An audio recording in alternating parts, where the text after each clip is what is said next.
Y hablando, César, justamente del tema de los reembolsos de las campañas, porque muchos escuchamos que se paga cierta cantidad de dinero, ¿cierto?, por voto. En el caso de las mujeres un 0,05 de UF, en el caso de los hombres un 0,04 UF por la cantidad de votos que ellos sacan, pero que eso se paga contra boleta, que hay que justificar los gastos. Porfa, explícame todo, pero así con peras y manzanas. ¿Se le devuelve toda la plata que se invierte en la campaña a los candidatos? No. Eso es importante que las personas lo sepan. No se devuelve toda la plata que uno gaste. Inclusive pasa muchas veces que las personas gastan más de lo que sacan en contrarreembolso posible. Exacto. El caso, por ejemplo, de Parot, de Catalina Parot, es muy emblemático en ese sentido. Ahora, esto tiene una lógica igual, y es una lógica en cierto modo correcta, que es que tiende el Estado a decir, ok, vamos a financiar a todos por igual, porque no queremos que hayan financistas que vengan y les pongan plata a las personas. Para cobrar favores. Para cobrar favores. ¿Y cuál es el problema de eso? Ahora, el problema de eso es que la plata viene después.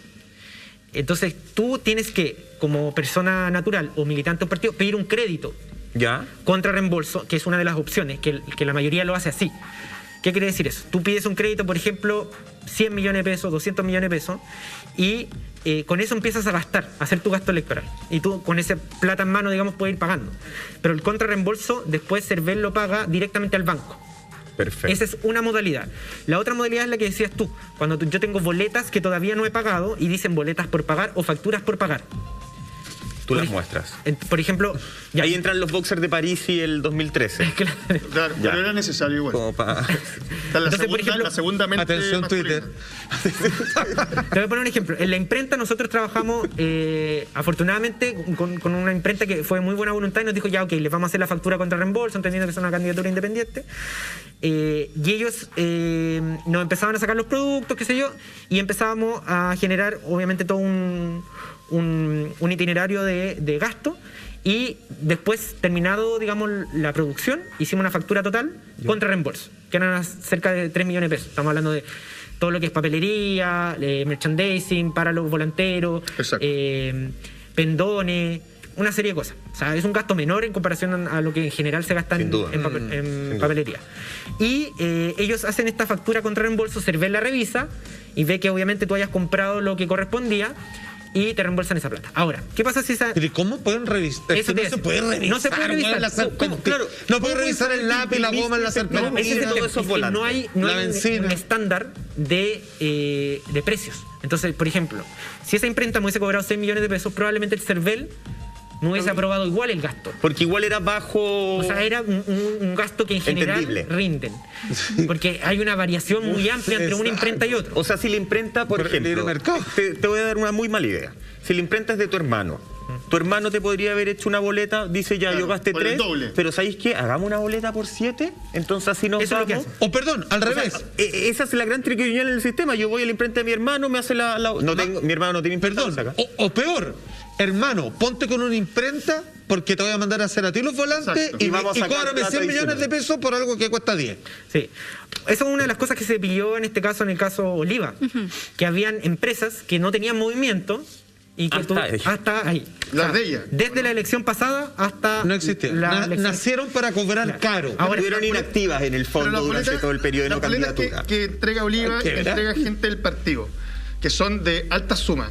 ¿Eso es porque proyectan la votación que lleva a tener y cuánto les iban a devolver? ¿O es porque de verdad son unos cara de palo y piensan que eso pueden cobrar? Sí. Ahora aquí, por eso yo decía que esto va a servir por lo menos de ejemplo mi candidatura, aunque no haya salido electo. Una de las cosas que nosotros insistimos y lo hicimos como ejemplo era rendir los gastos antes del día de la elección. Claro. ¿Qué quiere decir esto? Que el día domingo, que era el día de la elección, tú podés saber cuántas cantidades de plata te van a reembolsar porque ya tenés tu estimado de votos. En general, los partidos y los candidatos empiezan a rendir posterior a eso y a generar boletas y facturas con fecha anterior. Cuando ya sabes lo que efectivamente salió y inflarlo. Tienes hasta 10 días para generar boletas y facturas con fecha anterior. Pero César, a ver, espérate si entiendo. O sea, soñado, la plata por voto que a ti te dan ¿eso va cruzado con el reembolso de la campaña? Exacto. O sea, según la cantidad de votos tú tienes un techo. No es que te devuelvan todo lo de tu campaña. Tu techo va según la cantidad de votos que tú sacaste. O sea, si tú entonces no deberían dejarte pedir el reembolso después. Exacto, eso, por eso yo te decía que es una de las falencias que nosotros encontramos en el sistema. Rendimos el día sábado, antes de la elección, los 13 millones que eran contra reembolso. Y después nosotros nos enteramos, obviamente con el resultado de la elección, que nos correspondería un reembolso de 41 millones de pesos, 42 millones de pesos. Por la cantidad de votos que tú tuviste. Lo que podría haber hecho yo, y de hecho todavía estoy a tiempo, podría haber conseguido boletas. Pero tu ética no te permite hacer eso. No, claro, pero es que el sistema dice, hey, róbenme. Claro. Les regalo. Efectivamente, ahí hay una falta de, digamos, de facultades, no sé si de facultades, pero el CERVEL no puede revisar absolutamente todas las boletas y si se rindió efectivamente no. Son demasiadas candidaturas, demasiadas. No, pero perdón, uno asume que el candidato es justo, ¿no? Por eso te digo que el sistema se crea primero con un buen fin, que en el fondo es no aceptar platas de privados para después esos privados tener la facultad de poner presión sobre tu voto en la Cámara. Pero es que Monte igual se acepta plata de privados. Sí. Lo que pasa es que eso no se reembolsa. Pero es que el tema apunta para allá. Claro, ¿cachai? Pero no funciona así. El tema es que también se hace desde la buena fe del candidato en que va a transparentar sus gastos como corresponde. Acá el tema es la pillería del chileno, que en el fondo vemos que esto debiera ser cambiado. O sea, cuando se acaba el día de campaña electoral, que siempre son 2 días o 3 días antes de las votaciones, ese día de cierre de campaña electoral se deberían presentar y rendir todos los gastos. Eso debería cambiarse ahora ya. No debería darse la chance de rendir gastos posteriores, porque ahí es donde entran los políticos que se pasan de listos y empiezan a hacer estas boletas ideológicamente falsas para poder conseguir este financiamiento. Te quería hacer una pregunta, Salfa, perdón. Tú postulaste al crédito de Banco Estado porque me llama la atención que tú decías que tu campaña costó 13 millones de pesos y tú hacías una proyección de decir yo si hubiese invertido 40 palos hubiera ganado esta elección. Sin embargo, con 13 millones yo hice maravillas. ¿Por qué el Banco Estado no te dio el crédito a ti? Sí, eso es una de las cosas que nosotros todavía estamos esperando respuesta porque hay una reclamación de por medio. ¿Ya? Porque otros bancos sí me dieron el crédito. El tema es que no me daban un mandato de contrarreembolso. Perfecto. Que es el mandato que le dice CERVEL, cuando salgan los votos, devuélvele la plata directamente al banco. Ningún banco particular me quería firmar ese documento porque obviamente no estaba dentro de sus políticas de banco, pero sí me daban el crédito. O sea, pasaba toda la fase, digamos, de riesgo. Por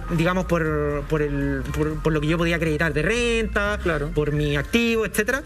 Pero el Banco Estado te pedía más requisitos inclusive que un hipotecario o que un crédito de consumo normal. Ya parecía irregular, po. Sí, pues. O sea, yo encuentro que completamente... Desde la buena fe... No, pero el embudo es como que para algunos y para otros no. O sea, tú dices, claro, porque a un partido político se lo dan automáticamente. A eso quiero llegar. Porque en cierto modo ellos tienen un respaldo. Pero yo como iba independiente, no tengo el respaldo de un partido político. Yo fui con un aval. En este caso mi hermana fue aval. Acreditamos... La renta necesaria. La renta complementaria. Porque en el otro banco ni siquiera me pidieron... En los otros bancos no me pedían aval. Porque yo podía acreditar un consumo... Aparte estábamos pidiendo 20 millones, no era una cifra estratosférica, porque lo otro lo íbamos a hacer contra reembolso. Entonces tú decís, si el Banco del Estado, en este caso, que se supone que es el que debe financiar estos créditos para las candidaturas políticas de las personas que no tienen recursos, entonces que no te lo den, te genera un perjuicio, porque finalmente ya tenéis 0,07 segundos, no tenéis plata para invertir en publicidad radial, en publicidad en medios escritos, por ejemplo. Obviamente eso te genera un... Pero ¿cómo lo sacan? Perdóname, ¿cómo lo sacan del sistema? Es como que vengan los independientes, tienen derecho a participar, pero ahora que llegaron... No, pero así a propósito, pues está claro que hay una maldad por medio. Perdón, aprovecho simplemente, me va a salir del cuesco, pero va a hacer un reclamo que yo sé que con esto no saco a nadie, una pura weá. Pero a mí me da rabia que como existe este reembolso, hay personas que no van con la mínima intención de ser electos y porque dicen, ¿cuántos votarían por mí? Yo toco la guitarra, weón, me gané una gaviota, en el Festival de Viña, no sé qué. Ya, 100.000 van a votar por mí, 100.000. Y ni cagando gano, pero... Si votan 100.000, tengo 200 millones de pesos, así que voy.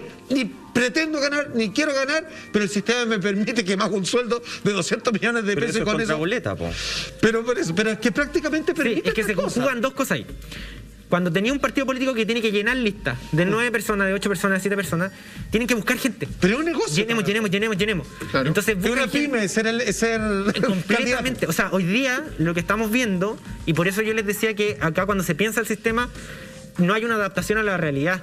Claro. Los partidos políticos hoy día buscan llenar las listas, entonces cualquier persona va, se suma a la lista, e inclusive puede salir electo por azar, digamos, en cierto modo porque lo arrastra a otra persona. Claro. Pero ahí empiezan los problemas con la rendición muchas veces de las boletas contra reembolso. No te estoy diciendo que todos lo hagan o que sea una práctica generalizada, pero sí da el espacio. Claro. Acá no debiera haber un contrarreembolso posterior, debiéramos quizás tener que los candidatos tengan un estimado inicial y con ese se queden, no sé. Yo no Pero da sé lo si los mismo, candidatos sí, a presidente querían ser todos presidentes, por ejemplo. Claro, puede ser como la pyme del candidato, pero en el fondo, más allá del estimado que tú puedas tener, que a lo mejor es la lógica para ver cuánto puedo gastar en la campaña y qué sé yo, y no quedar endeudado, no quedar con crédito, uno tiene que rendir lo que gastó realmente. Es como, de verdad, esto parece de colegio, cuando en el centro el tesorero del centro de alumnos andaba buscando en el patio del colegio las boletas para poder rendir lo que había comprado. Pero mira lo que le pasó a César para hacer eso. Me parece que es un chiste, ¿no? Lo que le pasó es lo que decía en el bloque anterior, finalmente que queda fuera del sistema. Tenía un banco que no te quiere ayudar. Tienes una televisión, de alguna forma, una franja que no te da el tiempo necesario ni siquiera para decir trabajo, porque ni siquiera alcanzaste a decir trabajo. O sea, la franja es para informarse. Yo en la franja quiero ver al candidato y quiero saber qué es lo que me está ofreciendo ese candidato para ver si voto por él o no. Esa posibilidad ya te la coartan de inmediato. En ningún momento dijiste así como, ¿sabes qué? Ya, chao. No. A la mierda todo Lo que esto. sí intentamos... No sí, quiero más. En algún momento sí. Estuve a punto de tirar la toalla cuando fue ya como la tercera vez que nos rechazaban el crédito en el Banco Estado, era como... Y esto parece mafia. ¿De dónde saco plata? Eso era mi problema, porque yo bien te decía, voy a reembolsar voy a pedir contrarreembolso de 13 millones que se los pagan directamente, en este caso son empresas de radio, donde pusimos algo de publicidad, y la imprenta. Eso es lo que pusimos contra reembolso. Pero hay otro que gastamos en el momento porque teníamos que gastar. Y ahí es donde yo pongo plata en mi bolsillo, donde Cervel igual te da un adelanto, pero un adelanto... eran 3 millones de pesos de adelanto. Para una candidatura que para ganar tenía que tener por lo menos 40.000 votos, estamos hablando de más de 45 millones de pesos, que te den 3 millones de pesos es un chiste. Entonces, el gasto que obtuvimos por los aportes de personas naturales, más el aporte propio que yo hice, más el adelanto del Cervel, fueron 8 millones de pesos. Eso es lo que yo tenía como en catch. Ya. Y eso es muy poco, siendo que las campañas en promedio gastaban cerca de 100 millones de pesos en el distrito. ¿No pudiste acceder a ningún aporte privado? O sea, sí, pues, pero de personas particulares. O sea, de persona particular, claro, pero como de privado. Sí, no. No de empresa. No, porque tú podías ir, claro, a hacer cierto lobby, decir, oye, financiame la campaña, no sé, pero todo Es que eso tiene un bajo costo. desesperación en algún momento sí. Todo tiene su costo, pues. Finalmente, si una persona o un financista te va a aportar 20 millones de pesos, va a querer que tú le apruebes una ley o va a querer algo. Sin duda. Claro. ¿Qué es lo que se quería evitar con el tema de los... Pero si se quería evitar eso, ¿por qué no se bloqueó entonces el aporte de grandes empresas privadas? Es que está bloqueado. Lo que hacen es que... No entiendo nada. No la declaran. El dueño de la empresa, dueño de la empresa. es el que te Pero- financia, no la empresa. Hecho la ley, sí. echa la Claro. trampa. Hecha la ley, echa la trampa. Te regalan. Sí, o sea, Oye, César. no te financia la empresa, pero te Te financia, financia el de la empresa. dueño, que es el que maneja Sí, la que empresa, y te va a pensando pedir en el lo favor mismo. igual. Po. Es lo mismo. Oye, César, hablemos de... Nosotros la semana pasada hablamos del fenómeno de Franco Parisi, No lo que tuvo menciones. una votación arrasadora. Voy a interpretar las preguntas que han surgido. Ojo. Grande Parisi. Por ejemplo, sabemos que, según datos de la Fundación Sol, él invirtió súper poco en su campaña porque hizo una campaña digital. Fue muy Internet y estratégica, fue muy poderosa, ¿cierto? Pero, según Fundación Sol, invirtió un poquito más de 1 millón de pesos. Sin embargo, según su votación, el Cervel debiera pagarle algo así como 1.000 millones de No, pesos. 2.000 y algo. ¿En serio? 2.000 2.000 y millones. algo. ¿Cómo Ahí pueden hablar. es ese pago en esta figura de Franco Parisi, por ejemplo, que es un candidato que estuvo todo el tiempo en el extranjero? ¿Cómo es ese pago? ¿Cómo llega a él? ¿Cómo se contrasta eso? Vale, por... Eso. O sea, él no debiese pedir un contrarreembolso hoy día superior a lo que gastó. Si estamos hablando de una campaña que fue 100% digital. Pero podría cobrar O sea, 2.000 millones. Él podría hacer boletas por imprenta, por servicios de volanteo, por servicios de... Ya, pero jefatura de aunque evidentemente de no community haya manager. gastado esa plata, ¿sí? O sea, créeme que podéis justificar hasta una persona que te haga un catering.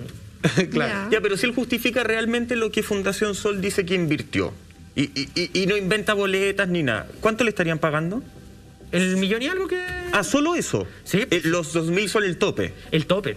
O sea, yo creo que, y es una de las cosas que nosotros pensábamos que debiera pasar, que si Parisi estaba haciendo una campaña tan austera, hubiese rendido las cuentas antes. Y eso es, perdona, así en lo práctico. ¿Esto es un cheque que dice Franco Parisi, Tesorería General de la República? ¿Tiene que venir a Chile o no? Se le pagan a los proveedores, en general. Directo. Entonces... tenés que arreglarte con los proveedores para que te lleguen la plata. Bueno, déjame decir. Claro, pero lo que pasó en algunos casos es que boleteaban familiares. O facturas de empresas que estaban ligadas con la persona. O en el caso de Karina Oliva eran facturas fantasma, a su pareja, expareja, ¿sí? Claro. Y Los asesores eran fundaciones parte de su mismo partido. Claro. Y esa de los desayunos, que era una empresa que no se movía el 2017. Creo. Claro, esa es una de las cosas que yo creo que Cervel tiene que actualizar. Sancionar.